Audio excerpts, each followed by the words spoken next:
నేను డైరెక్ట్‌గా ఆడిషన్‌కి వెళ్ళానండి. అప్పుడు నేను ఇంటర్వెల్ బ్లాక్‌లో చేసిన మోనోలాగే అక్కడ that is the thing I'm doing for the audition. And Thiru was also there. He was helping me through the audition actually. So, అప్పుడు నాకు బ్యాక్ స్టోరీ తెలీదు, స్క్రిప్ట్ తెలీదు, అస్సలేం తెలీదు. ఆడిషన్‌లో సెలెక్ట్ అయితే అప్పుడు స్క్రిప్ట్, స్టోరీ చెప్తారు. అది ఐడియా. సో, అది చేసి తర్వాత కొంచెం బ్రీఫ్ ఇచ్చారు అండ్ వెళ్ళిపోయాను. నాకు సెలెక్ట్ అవ్వాలి బికాజ్ ఆ ఒక మోనోలాగ్‌లోనే చాలా ఉంది. ఒక ఇంటర్వెల్ బ్లాక్‌లోనే చాలా ఉంది. So, it was a immediate yes for me. నేను ఇంటికెళ్ళి I was just praying that they call me back.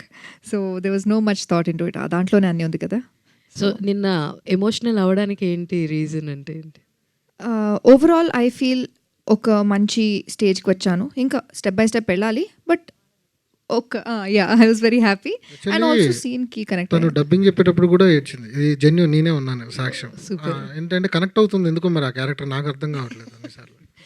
అంటే అది డైలాగ్స్ నాకు కూడా కనెక్ట్ అవుతుంది. సార్ రాసింది.